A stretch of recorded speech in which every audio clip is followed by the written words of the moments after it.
Bonjour à tous et à toutes, c'est Sandrine. Voici une nouvelle vidéo concernant les chakras et je vais vous parler du quatrième chakra qui est le chakra du cœur. Voilà, donc vous l'avez compris, il s'agit du quatrième chakra. Son nom en sanskrit c'est Anahata. Et sa signification en sanskrit, ça veut dire non battu ou alors inaudible, ce qui peut signifier du coup un son subtil, ce qui est non physique, etc. Voilà. Alors, donc c'est le quatrième chakra. Il est situé au milieu de la poitrine, dans la région du cœur physique. Donc, il est vraiment situé au milieu de la poitrine. Voilà. Il est associé à l'amour inconditionnel, à la compassion, la guérison, le détachement sain, le pardon, la joie, etc. Ses organes associés, c'est le cœur, les poumons, le haut du dos, les omoplates, bras et mains. Et le sens qui est associé à ce chakra, c'est le toucher. Et son élément, c'est l'air. Voilà. Alors, les mots-clés de ce chakra, c'est l'air, le gaz ou les gaz, la respiration, l'expansion, le toucher, le contentement, la paix, la compassion, l'enthousiasme, la gentillesse, l'amour, la joie, le cœur, l'équilibre, la dévotion, l'altruisme, pardon, le yoga, le service, la gratitude, la grâce, l'engagement, le courage, la générosité, la passion, la sincérité, la fierté, la pitié, etc.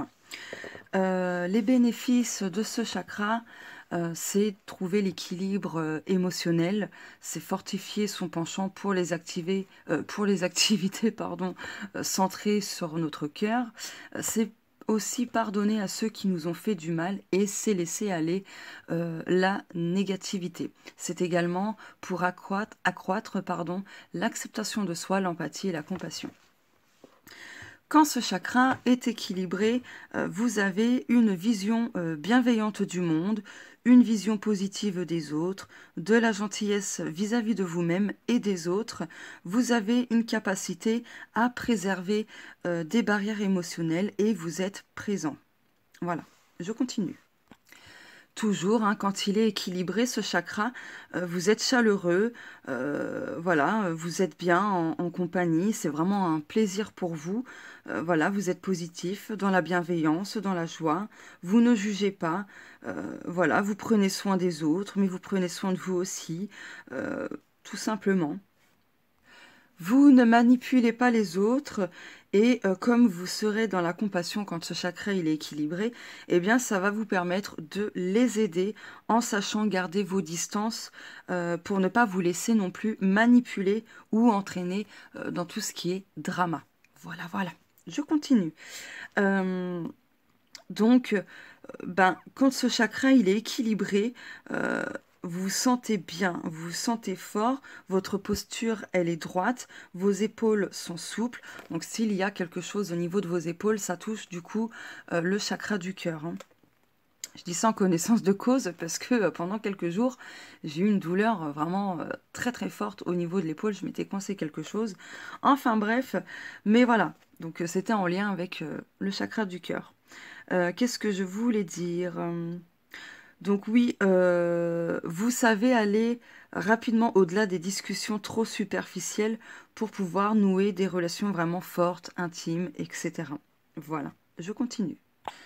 Alors, quand ce chakra, il est vraiment équilibré, vous avez donc la capacité de laisser aller le stress et la négativité, pardon, ce qui va fortifier votre capacité à construire, à former et surtout à maintenir des relations harmonieuses, affectueuses et ainsi de suite.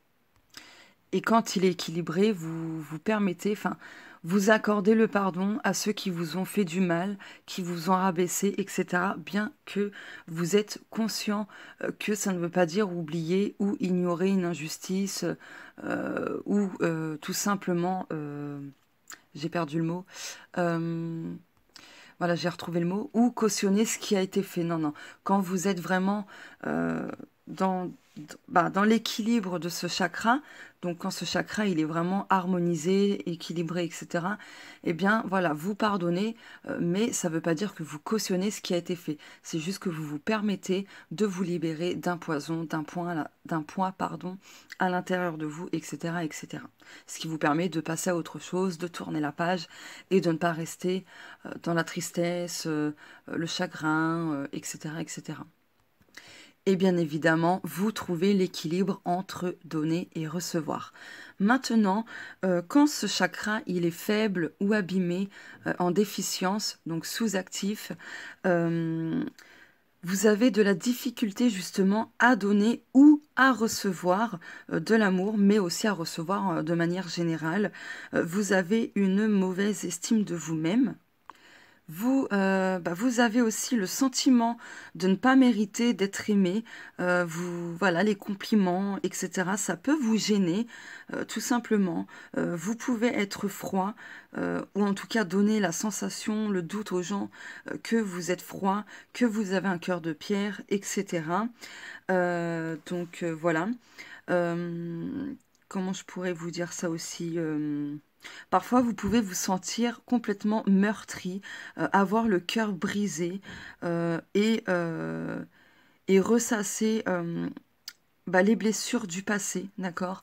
Les blessures du passé, vos souffrances, etc.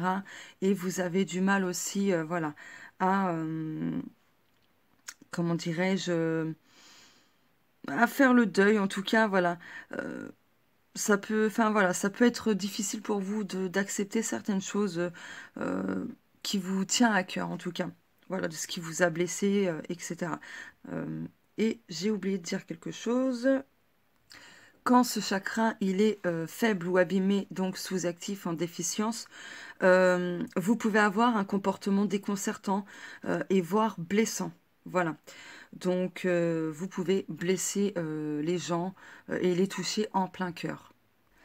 Mais ce n'est pas fini, donc quand ce chakra il est en déficience, faible, abîmé, etc., vous pouvez également vous sentir solitaire, isolé, même si vous êtes physiquement accompagné, hein. Vous pouvez aussi avoir du mal à entretenir une relation saine, affectueuse, ou vous trouvez tout simplement qu'il est impossible de vous engager, vous manquez de compassion envers les autres, vous êtes amer et excessivement critique, vous êtes quelqu'un qui est dans le passif-agressif, vous êtes égoïste, incapable de donner et il vous est spécialement difficile aussi de donner de votre personne. Vous avez souvent le cœur lourd. Voilà, quand l'énergie du chakra est en déficience, vous avez le cœur lourd.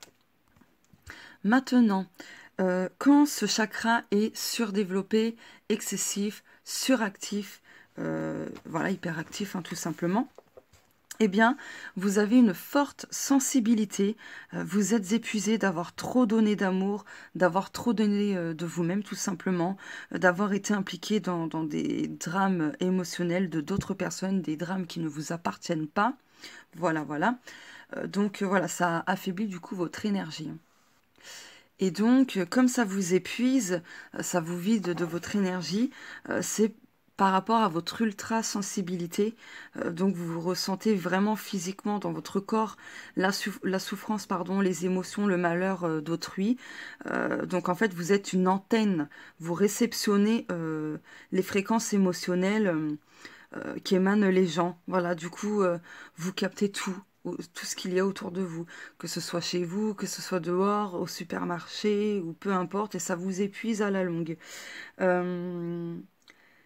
Vous pouvez aussi, comment dire, vous pouvez aussi, comment dire, quand il est trop suractif, ce chakra, vous pouvez faire face aux vampires énergétiques, donc il va falloir se méfier de cela. D'accord? Parce que sinon, ces vampires énergétiques, ils vont vous profiter de vous, pardon, et vont prendre toute votre positivité, etc., etc. Quand le chakra du cœur, il est donc surdéveloppé, excessif, hyperactif, etc., vous pouvez être impliqué dans une relation codépendante. Vous tendez à assumer les problèmes des autres. les malheurs du monde vous affectent trop, vous avez tendance à suffoquer par rapport, enfin à suffoquer tout simplement, vous donnez trop et fréquemment en négligeant vos propres besoins, vous tombez amoureux trop vite et très facilement, vous êtes blessé, vous êtes parfois tête en l'air, etc. Vous avez du mal à rester fidèle aux choses et vous prenez les choses trop personnellement, trop à cœur. Les causes possibles d'un déséquilibre au niveau du chakra du cœur, c'est peut-être parce que vous n'avez pas pu pleurer la perte d'un être cher, pardon, donc par rapport à un décès, voilà, où il y a quelque chose voilà, qui a pris fin dans votre vie, une relation, un divorce, peu importe, et vous l'avez vraiment très mal vécu, tout simplement. Vous avez pu connaître aussi le rejet, la privation d'amour ou l'abandon. Vous pouvez avoir été, comment dire, vous avez peut-être aimé une personne de tout votre cœur, mais cette personne vous a maltraité autant physiquement et ou émotionnellement. Donc voilà. Euh, Quand vous avez un déséquilibre de ce chakra, par où commencer pour chercher, voir s'il n'y a pas justement un déséquilibre? Eh bien, si vous ressentez du chagrin, de la peine, de la jalousie, de la passivité, une difficulté à donner et ou à recevoir, de l'amour ou à recevoir tout court, hein, à donner tout court, que vous ressentez de la solitude, de la dépression, que vous avez une respiration superficielle, une congestion pardon, pulmonaire, de l'asthme, des affections pulmonaires, le cancer du sein, des pneumonies récurrentes, un mal chronique dans le haut du dos, de l'hypertension, des troubles cardiaques, etc., eh bien c'est le signe qu'il y a un déséquilibre au niveau du chakra, mais quand vous avez aussi des douleurs au niveau des épaules, ça peut être aussi une indication qu'il y a un problème au niveau de ce chakra. D'accord? Donc voilà par où commencer à chercher pour voir si vous n'êtes pas affecté par un déséquilibre au niveau du chakra du cœur. Avant de passer aux astuces pour le soigner, le nourrir, lui envoyer de l'énergie, etc., j'ai oublié de dire ces phrases. Donc voilà, j'aime, je suis aimé, je suis aimant. Voilà, donc je le dis avant que je zappe. Alors, maintenant les astuces pour nourrir, soigner, envoyer de l'énergie à votre chakra du cœur. Vous pouvez, par l'alimentation, manger tous les aliments, donc fruits et légumes de couleur vert.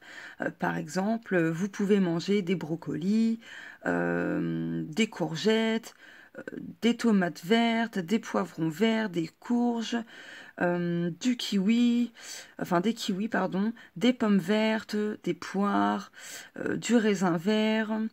Vous pouvez également manger de la pastèque, malgré tout. Voilà, vous pouvez ajouter du persil, de la ciboulette, du basilic, manger des pistaches, des graines de courge, des algues, etc., etc. Voilà. Donc l'alimentation, ça va vous permettre vraiment de le nourrir, de l'alimenter positivement, d'accord?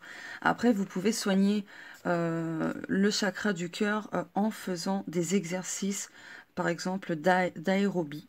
Mais bon, vous pouvez travailler la respiration en pleine conscience, hein, la respiration consciente aussi.